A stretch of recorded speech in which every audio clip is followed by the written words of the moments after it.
Hello friends, subscribers, and viewers of Studio Brulé. This is Steve Brulé, and this is Coffee Break Time, where we go over some of the items that have come across my desk over the last 24 hours or so, and items that usually we may not have enough time to deal with in a formal manner.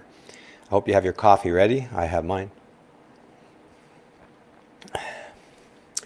As you can see, my credentials are off on the side here. I'm a VIP club member of the evil patriarchy. Hello, Joshua and horror cocktail librarian. You. Well, thanks for joining me again today. Let's get straight into it. Here, starting with CBC, our state propaganda machine, CBC Sports, it commits to gender-balanced coverage across all platforms. One of the critical pieces to keeping girls in sport is representation. So says Signa Butler a few days ago, rather a week ago or so at CBC. And just to remind viewers here, especially who are not Canadian, CBC is taxpayer funded by the Liberal Left-Wing Party of Canada. And we've discussed how that's working, how that's worked out. It's paid between $1 and $2 billion a year. And CBC is saturated in evil feminism. It is run by feminists. They support feminism. It is the same organization, I believe, that ran John Gomeshi into the ground. That was CBC Radio, and had 3 or 4 women charge him with sexual assault. It was a big scandal. When he was acquitted, they lobbied to and successfully changed the laws on how a man could defend himself from these kinds of charges. I believe one of the women who charged John Gomeshi was also promoted at CBC afterwards. In any case, let's look at their argument here. They suggest that equal representation in the media is going to keep girls in sport. Let's read a quote from this, right from the top. Wilson said this priority has already become a decision-making tool for the events they acquire and which stories they pursue, as well as their hiring and professional development going forward. This is CBC. Keep in mind that there is far, far, far more male sports, especially male sports events, because generally speaking, more men are interested in sports. The professional sports are dominated by men's sports. That's likely because men are more interested. But in usual SJW fashion, they're going to use this as a decision-making tool for events they acquire. When they say acquire, they mean acquire the rights to televising these events. So in other words, in order to show, this is similar to Title IX, in order to show all of this equal representation, they're going to have to acquire the rights for very, very low-level female sporting events, and they're going to have to deny coverage of high-level male professional sporting events because there's only so many hours in a day in a programming day. So adding inconsequential female sports is going to kick highly relevant, high-performance male sports off of the programming. It's guaranteed. Let's read from the top here. Small signals over a lifetime can make a big impact. And this is not a small signal. As a girl, to see yourself on TV, on the web, day to day or week to week, it will become the new normal. Again, this is following SJW ideas that this is all cultural programming, that there isn't any innate interests in males and females, that the only reason, they are implying, and you'll see later in the article, the only reason that girls and women drop out of sports is because they're not seeing themselves on the news. Well, I don't buy that argument, by the way, and Janice Fumengo has made arguments against the impact or the overriding impact of culturalization on women's interests. And I've participated in sports all my life, and I can tell you 100% for certain that it had nothing to do with seeing male sports on TV. I enjoyed the sports. In fact, I never saw a single squash game on television until I had played squash for about 8 years, or maybe more, maybe 10 years. Not one single squash game was televised in my early days of playing squash. I loved playing squash. I played squash anyways. So their theory here, this is pure feminist SJW Marxist feminist theory, that it's all cultural programming. And they're going to spend our tax money ramrodding stuff people, in fact, don't really want to see down our throats. And they can only afford to do this, CBC can only afford to do this because it is fully taxpayer funded. It is a feminist organization. It's fully taxpayer funded by the Liberal Party of Canada. In truth, it's the federal government, but only the Liberal Party of Canada is supporting the funding of the CBC. The Conservatives always trying to reduce or get rid of the funding altogether. So the Liberals fund the CBC. The Liberals is a feminist party. It's not a Liberal Party of Canada anymore, by the way. It is run by feminist Justin Trudeau, who hires and promotes feminists. And they're following feminist ideology, and CBC is happily going out there implementing feminist fake theories. Let's read on a little bit further here. The same report suggests girls' participation in sport drops by 22% when they hit teenage years. Okay? That means 1/4 of every soccer team, hockey team, or swim team quits during those impressionable adolescent years. Well, that may be true. That does not mean or imply that it's because they're not seeing girls on TV. That part of it is 100% pure ideological feminism.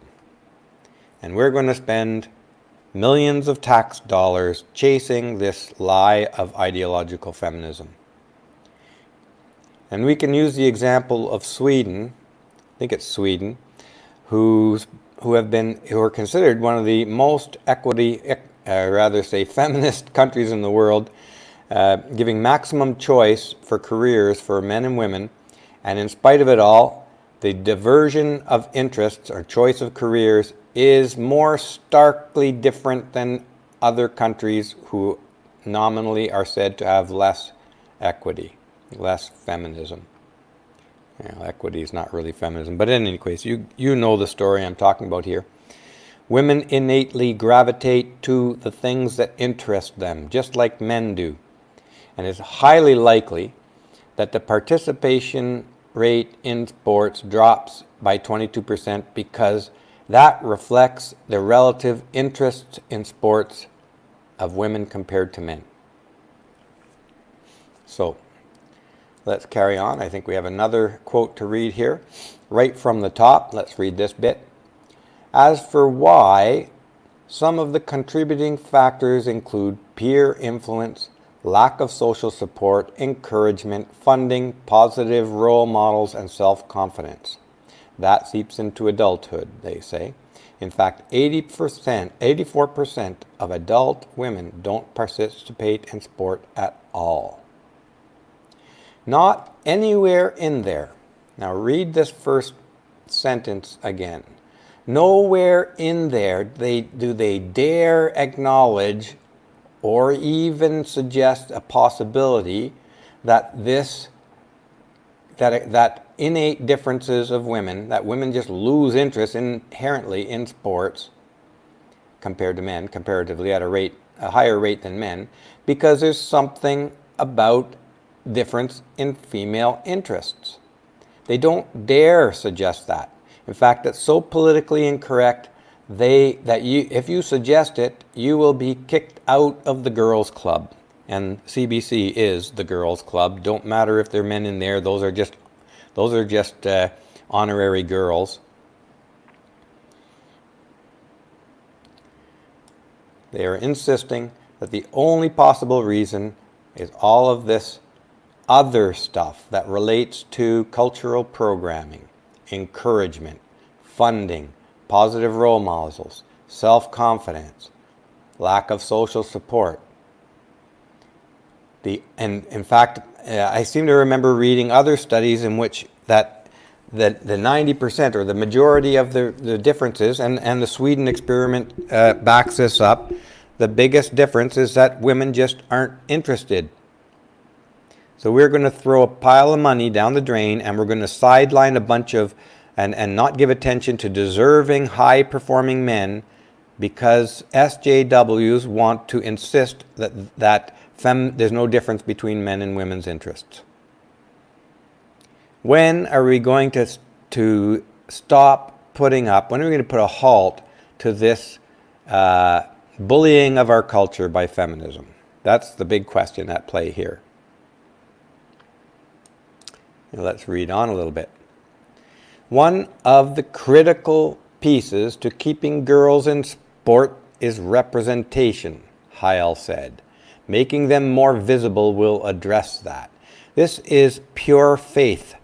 This is a pure act of feminist faith. Nothing more, and we're all going to have to pay for it. Now, I put this little item up here because this came from Paul Elam on Facebook, and he published this yesterday publicly. I don't know if folks have had a chance to read this, but I thought this was very interesting, and it pertains to what happens in a country like, I think this is Sweden, Sweden, where the leadership is almost all female and feminist. Let's read. And Paul has a caveat here. He can't verify its accuracy, but he's not surprised by it. The following is completely unedited, and this is an email he received. So let's just expand this a little bit and read right from the top here. Hello. I just want to make you aware that the Swedish government are hesitant to put in order precautions regarding spreading of the coronavirus. One of the arguments they use for ignoring the international health recommendations is that it is against gender equality. One of the ministers said in an interview that since not everyone is able to self-quarantine and work from a home office, they can't recommend anyone to do so. This perspective also dictates why Sweden refused to close down schools and kindergartens. I do not have links to any English sources that mention this, but I thought it might be relevant for the work you do. It is quite relevant, and it's quite interesting. Because look at the implication here. First of all, they reveal that they have no clue about the vector of viruses. They are putting the health of everyone in their country at risk because they can't come to any leadership, and because some people can't afford to work from home, they won't require any or suggest any quarantine of anyone. Now, anyone who understands anything about virus vectors knows that you don't have to quarantine everyone. You have to eliminate enough of the vectors of transmission such that it can't spread from person to person easily, and then the incidence of the infections will die down. And this is shown in vaccinations. In fact, which I don't get into the anti-vaxxer thing. I think there's just too much fake conspiracy crap in the anti-vaxxers. Sorry about anybody there who's against vaccines. There are reasons to be cautious about vaccines, but the theory about and reason why vaccines do work when they work is that you don't need 100% of the population to be immune in order to stop the spread of the virus. I don't know the exact numbers, but let's just throw a number out there like 80%. Let's say 70 or 80% of the population are vaccinated. A virus doesn't have forever to spread. It has a certain period in which a person is infected. And that infected person has to come across another person who is not immune to the virus in order to spread. When you reduce the likelihood of coming across a susceptible person to a sufficient level within the time frame of the infectiousness of that virus, you have essentially killed that virus. It can no longer spread, and it dies. It dies out of the population. And the same principle applies with quarantining. These idiots in Sweden refuse to quarantine anyone, even though if they could quarantine 70% or 80% of their populations, they could kill the virus in its tracks. Instead, they're putting their entire population at risk. And there was another couple of articles out there, and I didn't crap these ones, but showing articles specifically dealing with, and these was in American magazines. I think it was a Washington Post or the other Washington periodical, that the Swedish leadership is completely paralyzed. They cannot make a decision on how to move forward in responding to the coronavirus. And if you remember, every leader of every party in the Swedish political system is woman. And they're all feminist. And they even have a feminist party of Sweden. It is considered the first feminist-run country in the world. And they're in the first test of their leadership abilities with a serious issue confronting the health of their population. They are paralyzed and unable to make a decision. This is extremely revealing. And this will be an interesting sociological study in years to come, after the domination of feminism is silencing real researchers. When that's all done, real researchers get active at analyzing this period of history. They're going to look very deeply at incidents like that, like in Sweden, where they can't make a decision. A whole team of feminists can't come to any decision to effectively deal with a crisis. Very revealing and not surprising. Little coffee break time. And let's carry on to other items here. Here's a little, another segue into the coronavirus, which we're going to discuss a few things of how the media is representing the coronavirus today. YouTube put this up as a notice, I presume, to all YouTube creators. Let's read right from the top, important. Due to COVID-19, that's the coronavirus code, we will conduct fewer human reviews to protect the health of our extended workforce. Unfortunately, as a result, we may remove content that does not violate our community guidelines. And that's an interesting take there. First thing that came to mind for me is, why on earth does a YouTube reviewer have to be anywhere but their own bedroom? These people are clearly able to work from home. They review YouTube videos. You can do that in solitary confinement. How are they at risk on the job? You can send them all home, save money, and hire twice as many reviewers and actually pump out even more reviews than normal. What's wrong with these people? This is a high-tech company. All of its work can be done online. It almost looks like they're just using it as an excuse to willy-nilly remove any content they feel like. And a lot of the responses to the coronavirus are starting to look like that. There was I'll jump ahead a little bit here. I think it was in Louisiana, might have been New Orleans, where either a mayor or governor is suggesting that they will implement new gun control laws as a response to the coronavirus. Why? God knows. It looks to me like a convenient excuse to push forward their gun control agenda. So let us look a little bit further into this media treatment of the coronavirus. And we have a couple of items right here, starting with WestJet, responding to Prime Minister Trudeau. And you've probably all known or found out through the media that countries around the world are calling their citizens back and closing up their borders. Canada is no different. And here, let's read this tweet from WestJet. WestJet is a Canadian-based airline. Today, Prime Minister Justin Trudeau made a declaration to Canadians abroad that it is time to come home. Based on this, we will be suspending our commercial operations for all international and transborder flights on Sunday, March 22nd. There you have that. And this is spreading right around the globe. No, I'm not going back to Canada. I'm much better off right here. So, let's read another response to the coronavirus. This is really quite incredible, guys. You really have to pay attention to who you're dealing with these SJWs and their incessant hatred.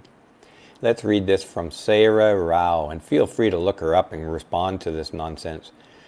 Just wondering how I can socially distance myself and self-quarantine from whiteness. From whiteness. What a flaming bigot. What a flaming racist.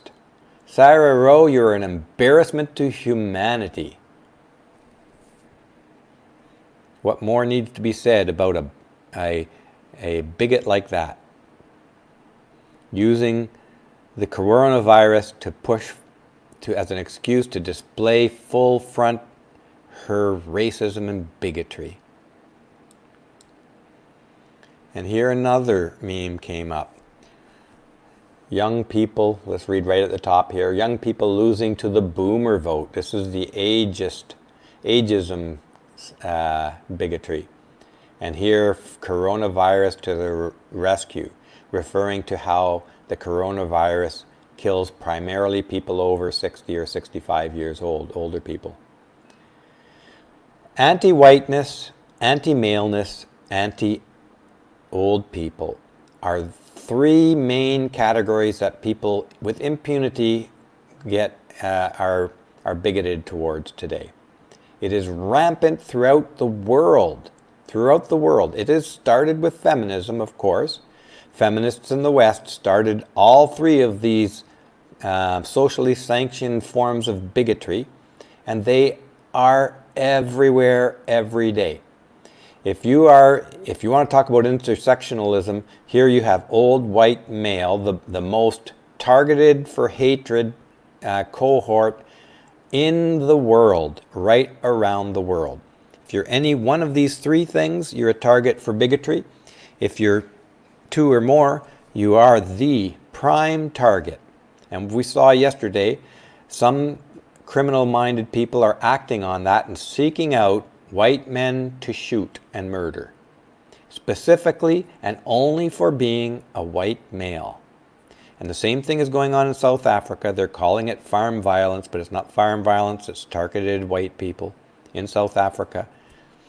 I believe Rebel News did an episode on that. But in the West, the mainstream media will not touch it with a 10-foot pole. Let's move on to the next one. And this is a little bit comical, referencing to the toilet paper issue. And just like that, guess what is more important than climate change? So true.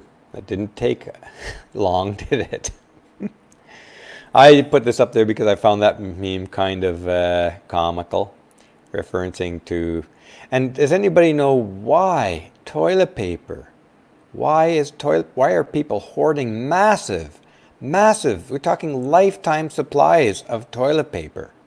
What are they going to do with all this toilet paper? I can understand buying a couple extra packs or whatever, but we're not talking a couple of extra packs. There's examples of people filling their garage with toilet paper.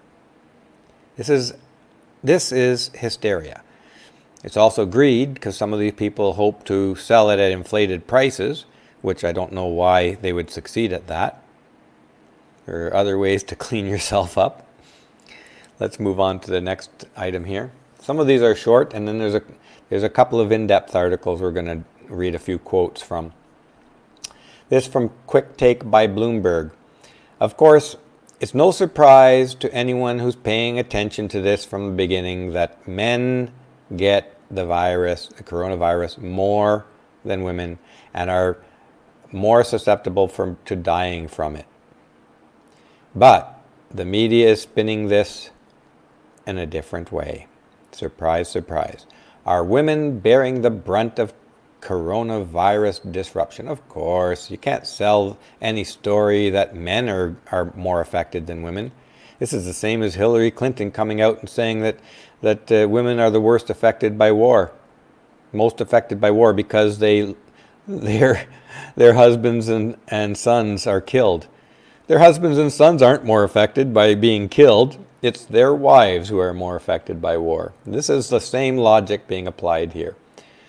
While the illness hits men harder, women are on the front lines at work and at home.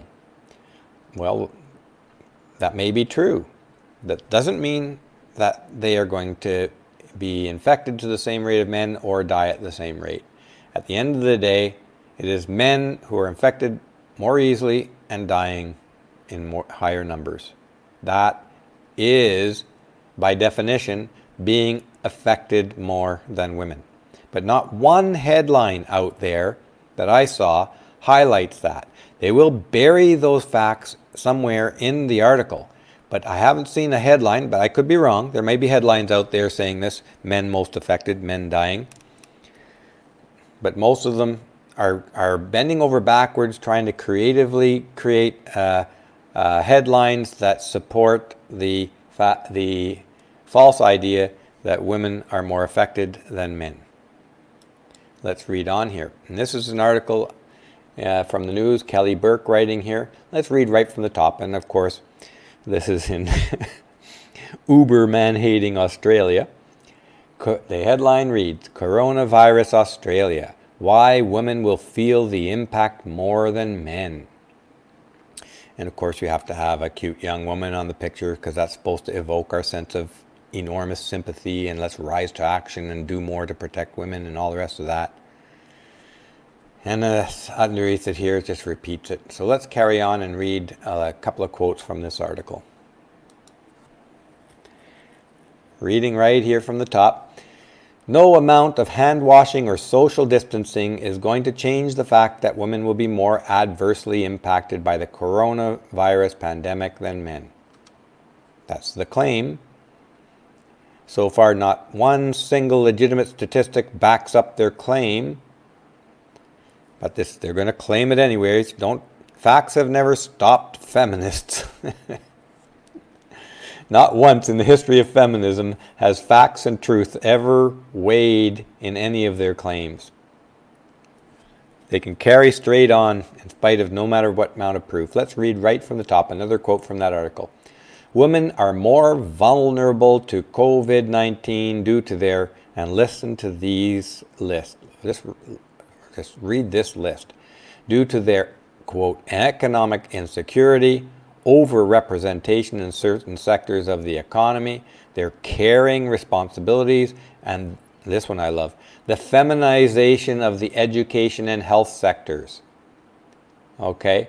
The feminization of the education and health sectors. From a feminist point of view, they're implying that this is a sense of victimization.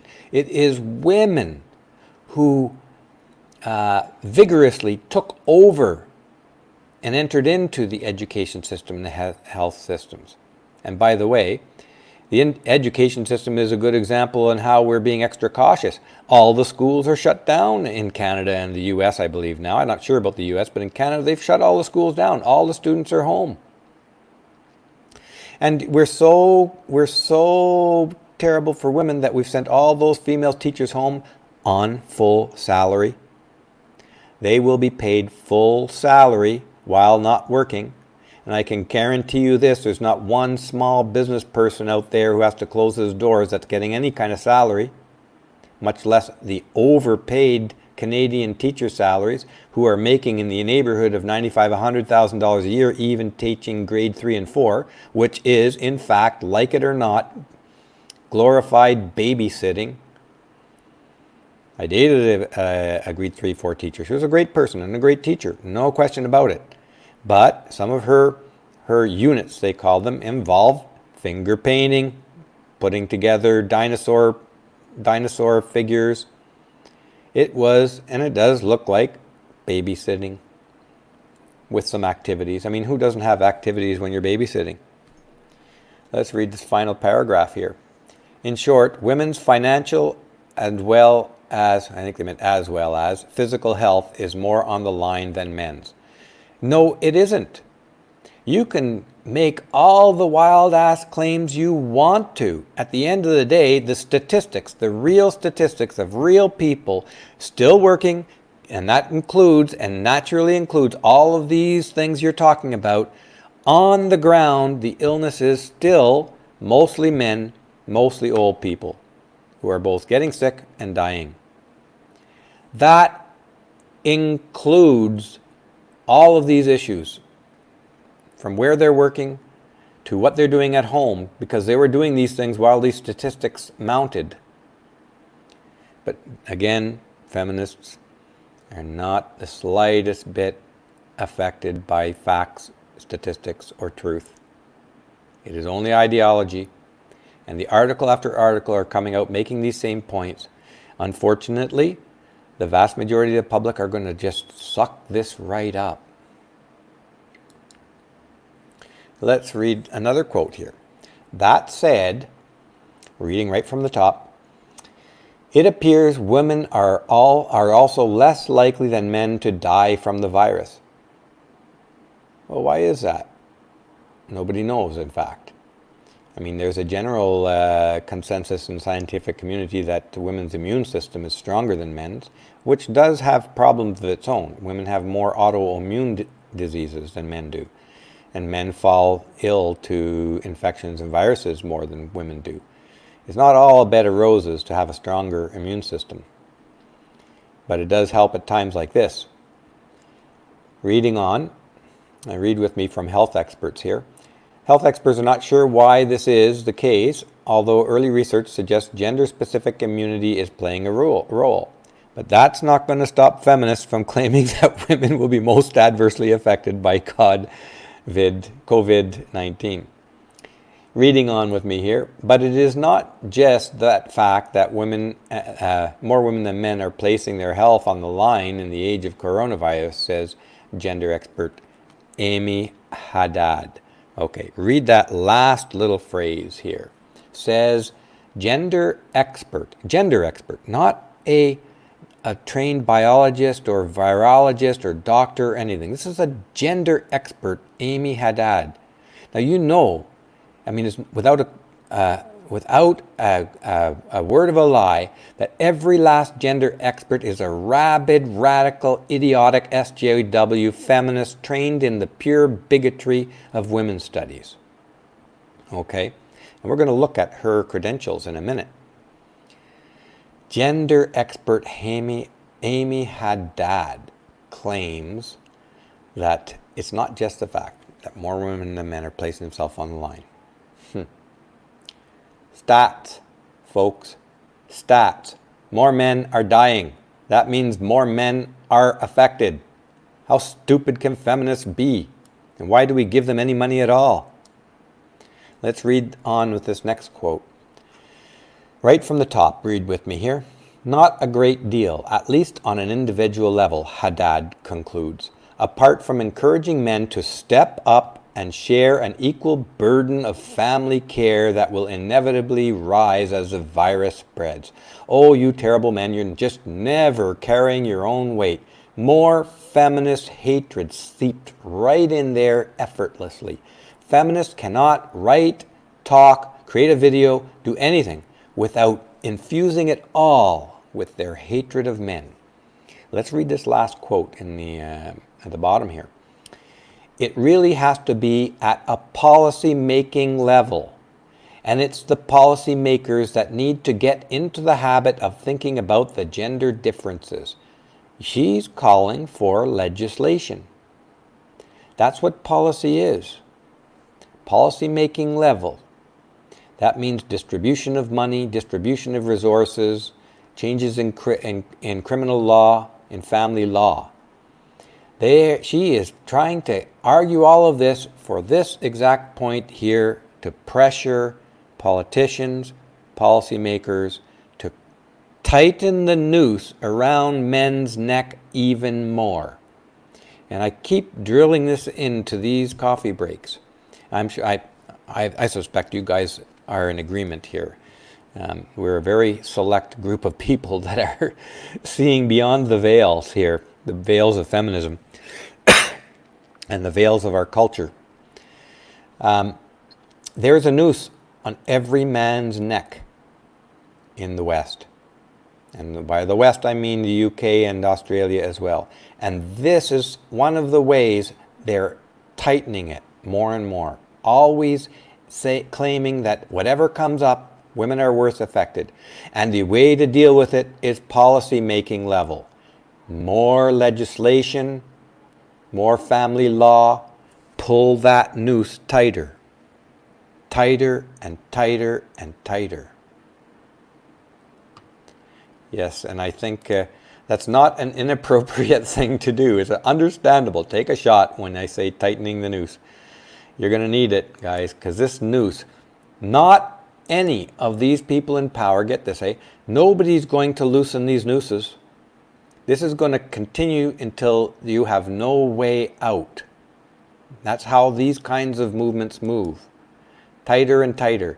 It's like a slippery slope, or that slow heating of the water to the point of boiling.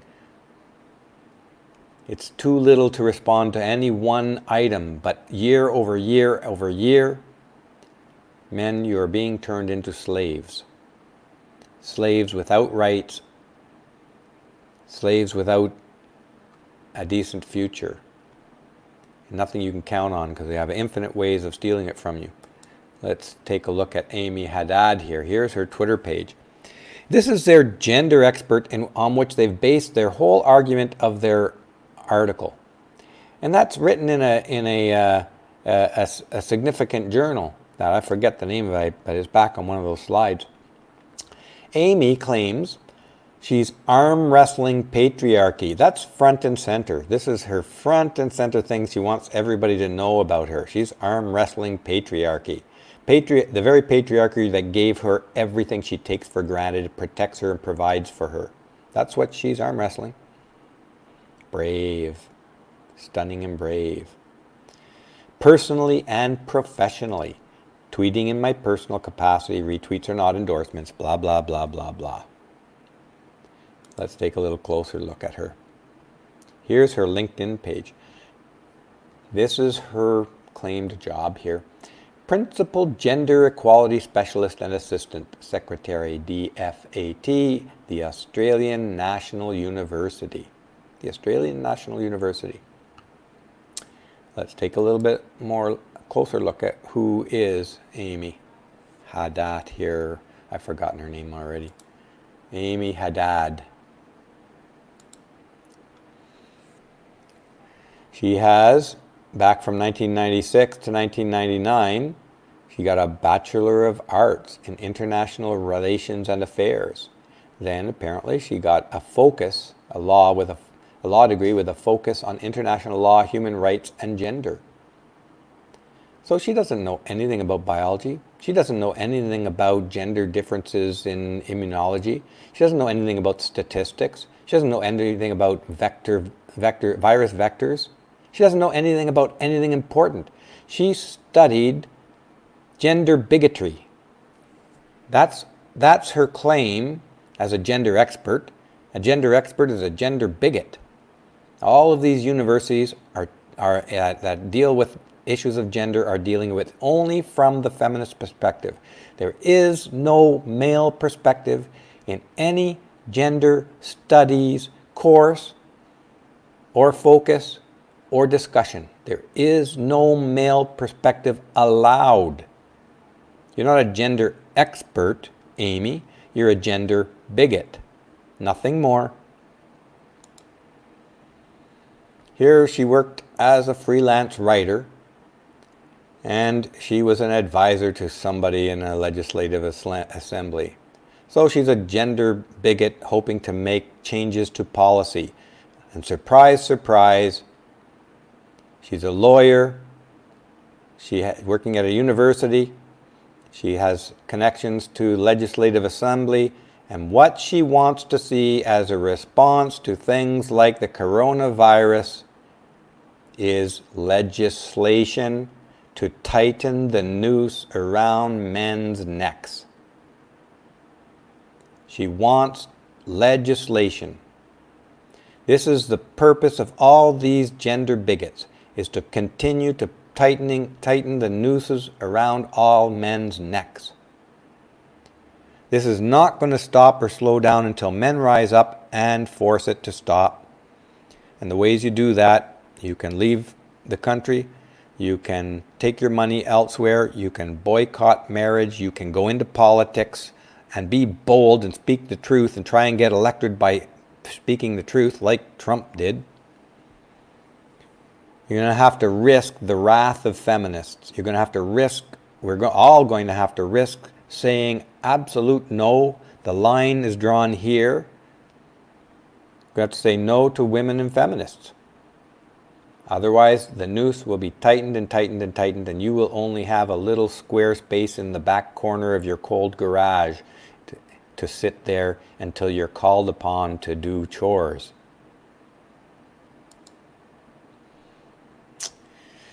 Here's Amy's Canberra, Australia graduate program. A part-time 8-month program. She did it part-time, taking care of her 2 small children. I'm going to have to assume then that she is a single mother. Wouldn't be surprised. If she's not a single mother, it's even worse because she's not even acknowledging the help here that the father of those kids gave her, which is probably a ton, including alimony if divorced and child support, but she's not going to recognize that support. Let's move on a little bit here. Here's another article. In the Daily Caller, Michigan governor doesn't rule out martial law as coronavirus response. Martial law. I mean, there's no riots as of yet. There's a little run on supply buying, but she's already talking martial law. Don't you think this is a little premature?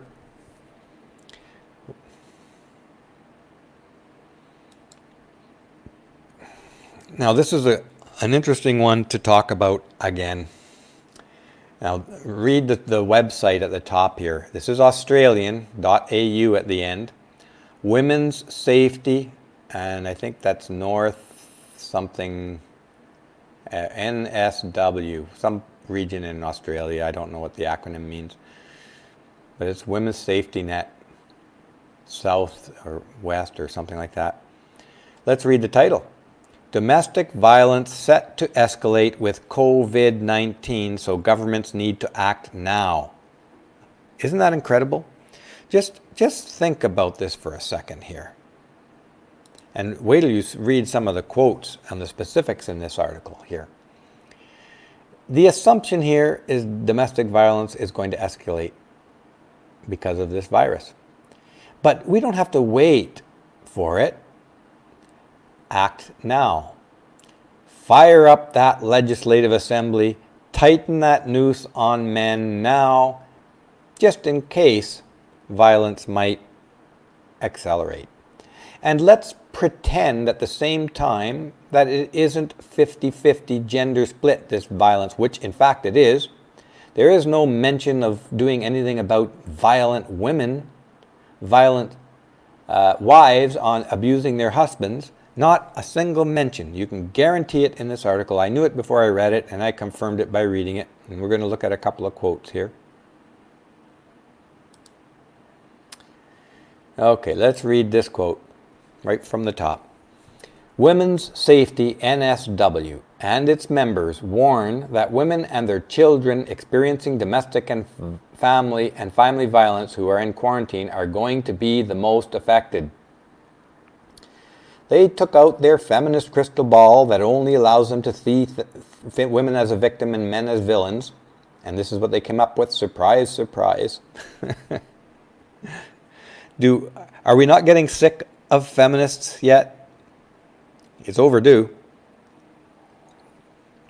The level of bigotry and hatred from feminists has not been been greater in any other group of bigots, I think. They're only limited by the amount of power they can grasp. Give them more power, they'll be even more bigoted, more violent. Let's read the next quote from this. Reading right from the top with me. Foster says this means governments need to act quickly and proactively. You're seeing a pattern here, right? Every time something happens, governments need to enact more legislation against men, tighten the restrictions on men, take away more male freedoms, add more male penalties, make men guilty until proven innocent on more items. This is the noose I'm talking about, guys. They're tightening it. And they want to strike while the iron's hot, make everybody afraid, and then put laws in that will be almost impossible to get out for generations to come, thereby increasing the slavery of men. Let's read this quote. There are 3 areas in which we think governments can immediately step in to increase safety for women and children at this particular time. And this is in addition to the immediate reforms we have been calling for at the national level as part of Australian Women Against Violence Alliance. Again, their paradigm is men violent villains, women innocent victims. An absolute, utter, insupportable lie. All funding should be removed from these people. All funding. And we won't be beyond this until we are able to correctly characterize feminists in the same category as KKK and the Nazis, because that's exactly where they belong. Exactly where they belong. This from Vice News. Surprise, surprise, they're coordinated around the world. All these feminist-dominated organizations and media sites. Vice News. The title here, domestic abuse could spike as the coronavirus traps people indoors. An abuser, read this part with me here, just below the title. An abuser can use any tool to exert that power and control, including a national health concern such as COVID-19. This is really extremely revealing. An abuser, and they're referring to domestic violence in the home. Of course, never enters their mind, or they will never admit that women are 50% of the domestic abusers in the home, 70% of the initiators of two-sided abuse, 70%. So at the sum total of it all, and in fact, mothers are the overwhelming majority of abusers of children as well. So net overall, women are the majority of perpetrators of domestic violence around the world. The majority. The majority. There's no getting around this fact. Now read this sentence again. An abuser can use any tool to exert that power and control, including a national health concern such as COVID-19. And what are these feminists doing? They're using COVID-19 to try and ramrod legislation to tighten the noose around men's necks in every frickin' country right now. They want to remove more of your freedoms. They want to use it to justify martial law, to justify gun control, to justify laws restricting men, more serious punishments to men, more guilty until proven innocent on men. This is exactly what they are projecting that men are going to do in family homes. Use the excuse of a national health concern. This COVID-19 is a tool to exert power and control by the feminists. Right now, in front of our eyes, we're seeing it. And the fact is, this statement that they're making here, they're unwittingly projecting their own motives onto their so-called concern about abusers. This is a projected motive by feminists. An abuser. Now let's just replace that with feminist, okay? A feminist can use any tool to exert that power and control, including a national health concern such as COVID-19. This is what feminists do. And they lie and lie and lie until you've heard it so many times that most people believe it. And then they enact laws based on lies such as men are the perpetrators of victim violence and women are innocent victims, men are perpetrators. They use that lie to get stuff like battered wife syndrome into the court, where a woman can murder her husband and not be convicted or even charged at times. They get that this zero tolerance laws in domestic violence, such that police forces around the province in Canada, starting in 2001, and in other jurisdictions right around Canada, the police are obligated to arrest the man at any call to any domestic violence incident, no matter what they see in the house. Even if the woman is likely the perpetrator, the man is arrested. Even if they show up and there's absolutely no evidence of any violence at all, the man is arrested. And the man's life is often destroyed for that. This, read it again, a feminist can use any tool to exert that power and control, including a national health concern such as COVID-19. This is what we're seeing right now. This is how they tighten the noose around your neck. And they won't stop. They will never stop. Let's read this here from Stephen. Thank you very much, Stephen Hennessian, for your generous donation. We really need these donations at Studio Brulé because we're demonetized on just about everything now. Thought police, COVID-19, women most affected. Yep. You pick anything, women most affected. That's what feminist message is relentlessly putting out there. The media is relentlessly putting it out there for the one reason, because they intend to use, as it says, any tool to exert that power and control. Any tool. And every single response, every single recommendation includes legislation and public policy. More needs to be done for women. This is the conclusion that you can predict from any feminist so-called study. It's not a study, it's freaking exercise in bigotry.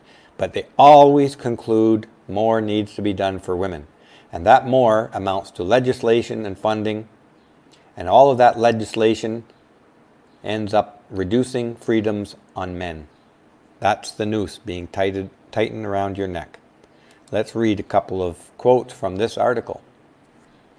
Starting at the top, read me on this one. Read with me. A safety plan is a strategy to minimize risk to a survivor, safe even if she's safety, I suppose they're trying to say there. A safety plan is a strategy to minimize risk to a survivor's safety even if she's still in contact or even living with her abusive partner. For example, that woman could try to avoid stairs and unsafe rooms. Now, the language in here, this is standard. I mean, you almost don't notice this anymore because all of these things have this language.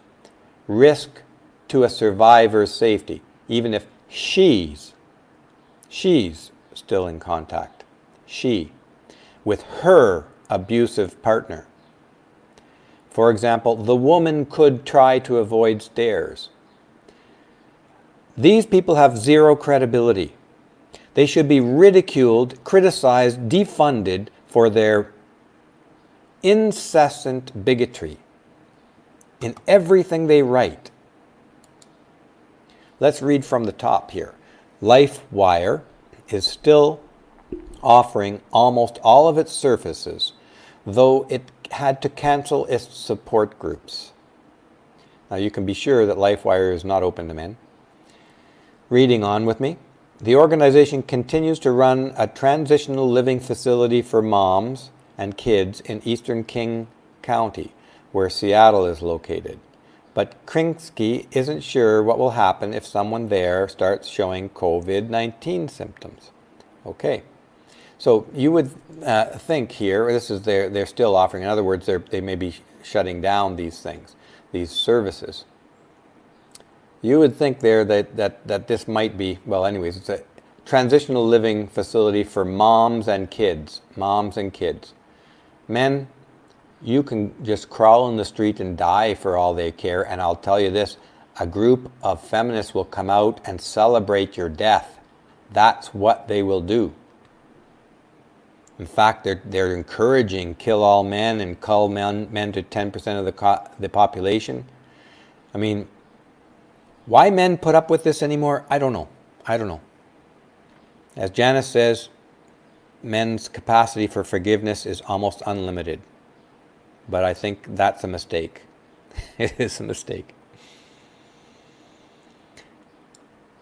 Okay. Read this bit here with me from the YWCA. The YWCA facility, which can house up to 23 women and their families. Women and their families. According to feminists, family doesn't include father. We all know that by now. And to be fair, YWCA is Young Women's Club Association or whatever. But the YMCA doesn't offer, the YMCA for men doesn't offer anything at all for men and their families as far as I know. Just going to pause here to acknowledge TJ. Thank you very much for your donation, TJ. Really appreciate the support. And TJ says, guess it is worth following up on the actual DV statistics post-COVID-19. Yes, it is, in fact. I don't know if they will publish these or anybody will research it because they'll be afraid that the actual statistics will not reflect well on them. So they're not going to follow up on that unless, of course, they have a look at it and they feel they can use it to their advantage or twist it to suit themselves. That's generally how feminists work. Let's read from the top again in this article, one more quote. I think this is the last one from that article.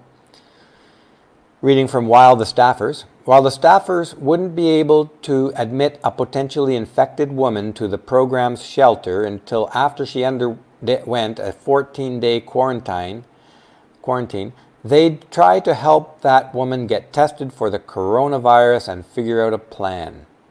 What can we do to be safe just for that time that you can plan to leave that abusive situation? Again, only available to women. As Erin Pitsey found out when she opened the first women's refuge in the UK, this refuge is the shelter equivalent in the UK, I think she said 60% of the women or more, 2/3 of the women who showed up at her shelter were in fact the abusive partner. But we're only going to provide help for women being abused by their partners. You men, you might as well lay in the street and die. Give feminists a cause to celebrate. Either that or let's rise up and start fighting these bigots. The way I think you first starting by fighting them is calling them out for what they are. They are hate. It's a hate movement. Feminism is a hate movement. Don't let anybody tell you otherwise. Feminism is a hate movement. That's the first thing to do. Now here, I seem to have cut off, this is CBC, Canada's fully funded feminist propaganda machine. Reading the title here, Canada faces a domestic violence crisis. CBC examines the problem. Now, this was printed March 5th, well into the coronavirus crisis, okay? And CBC has started a series on domestic violence.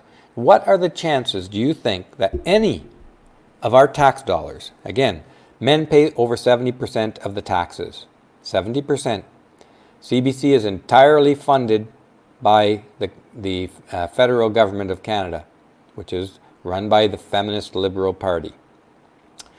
Men are paying CBC to feed them propagandas and lies. This is almost enough for an entire tax revolt. Just stop paying taxes. Stop paying.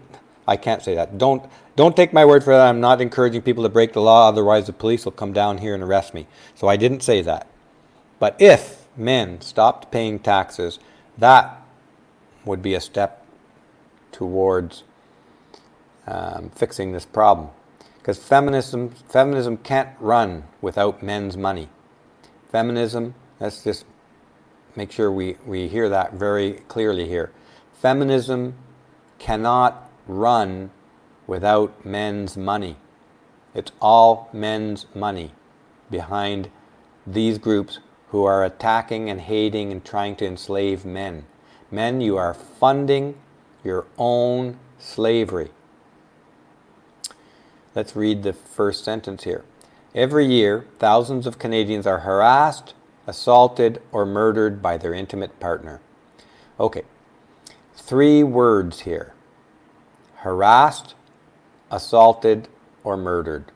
Now, harassed in Canada is by definition slamming a door, withholding money, not doing your part of the chores in the house. Almost anything you do that your wife doesn't like is harassment in Canada. So they've lumped this in with assault. Assault can be anything too, like pinching someone's butt is assault. And murder. So right away when I read this, it twigged me, okay, they are padding the statistics to make this sound absolutely like a crisis and an epidemic. And they even have domestic violence crisis in the title. And this is a strategy they learned from that Ms. article from the 1970s that said that 1 in 3 or 1 in 4 women are raped. That's exactly how they did it. In their questionnaires, they put in stuff like, have your partner ever said no to you, looked at another woman, or violently raped you? All in one question.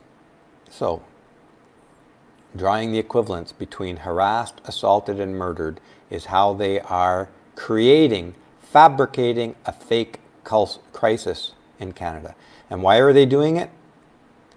This is CBC, paid for by tax to over $1 billion a year, and they are winding up to force more legislation against men, to tighten the noose around men's neck, to take away freedoms from men, take away your presumption of innocence. These laws this is what they're intending. This is to create legislation, new legislation. This is the creation of a slave system, the slavery of men. They have to justify it somehow. So they're going to put right in there the word murder. So let's, I'm not going to read that whole other bit here, but here's a quote here that we should read very carefully. There are, and this one tips their hand almost too easily. I thought I'd have to hunt for these statistics, but they just handed them right out there as if I'm not going to notice or readers won't notice. And unfortunately, we've been brainwashed. The majority of people have been brainwashed so much that they won't see the significance of the very statistics they've popped right into your front of your face. Let's read it from the top. Read this with me. It's obvious urgent action is needed, okay, according to them. There are 100,000 victims of domestic violence each year, and about 90 people die annually at the hands of their abuser. 90. First of all, those statistics aren't correct. Domestic violence includes everything from slamming the door. So we can just ignore that 100,000 victims of domestic violence. That slamming a door does not amount to a crisis. It's heated emotions, perhaps, but it's not a crisis. These are inflated statistics right there. And 90 people die. Now they're suggesting throughout the article that all these 90 people are dying, are women dying at the hands of men. That's not true either.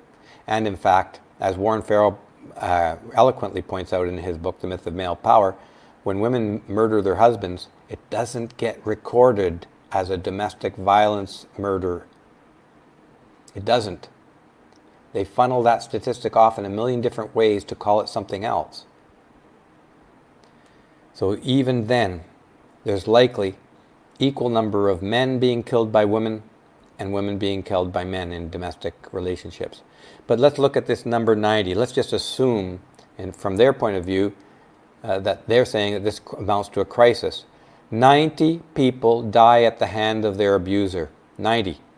9-0. There are 35 million people in Canada. 35 million. 35 million. And this crisis of 90 people, I'm not saying it's good. It's a bad thing that anybody gets murdered for any reason. And we should crack down on murders. But let's put this in perspective. There are 9,000 men committing suicide every year. And that's just the suicides that get recorded as suicides. I suspect there's many times as much as that are actual suicides that don't get recorded as suicide, like a drunk driver running into a pole or off a cliff or into a frozen river, who just happens to be going through divorce. This man just happens to go through divorce. Oh, he got drunk and nobody knows why, but his vehicle slammed into a concrete wall. That's a suicide. Or overdosed on drugs. I know quite a few men who committed suicide during and specifically because of their family court proceedings and a very aggressive ex-wife. So the CBC is not doing a series on the 9,000 suicides per year in Canada. 9,000. 100 times as many as this 90 people dying annually at the hands of their abuser. The 9,000 are overlooked. The 90 constitutes a crisis. And why? Because if you can get the public to buy this, you can create legislation to put more power into the hands of feminists and tighten the noose even further around the necks of men. You know, folks, how much of this do we have to see before we have to realize it's time to rise up and tear this system down? Not in the way feminists insist, but tear the feminist system down. These are hate-filled bigots, and they're trying to enslave men. That's what they're doing, and they're going to continue doing it until they're forced to stop. A legitimate response to all this, guys, is leave if you can. There's no sense in staying and waiting around until somebody grabs that noose and strings you up to a fence post or a post by it, because that's what they'll be quite happily do that. There's no point staying and falling on your sword. If you can leave, leave. Get out of the way of this hate train so it can't run you over. Let's read on here. And this is a little bit on the positive side of this coronavirus. There are 9 companies, according to this article, March 14th, who are working on a vaccine or coronavirus treatments. And I'm not going to go through this. I didn't read the whole article in detail. But suffice it to say that there's a lot of work going on. And I also read that there's at least 2 viruses in testing now. One I think is in Seattle, and one I think is in the sort of North Midwest U.S. I can't remember the names of the companies. But there are, I think, 2 at least viruses that are, not viruses, sorry. There are 2 vaccines in testing, human trials. They're seeking volunteers, and I wouldn't encourage anybody to volunteer. It's too experimental. But some people are comfortable volunteering for this stuff, and all the power for them. It's their personal choice. It's your personal choice if you want to volunteer in these early stages of these studies. I wouldn't recommend it. There's too many unknowns in a research for a vaccine. But they are. I'm glad that some people are comfortable doing that, because we do need a vaccine, and I think it's coming. But it will probably be quite a while before the vaccine is ready. So the prudent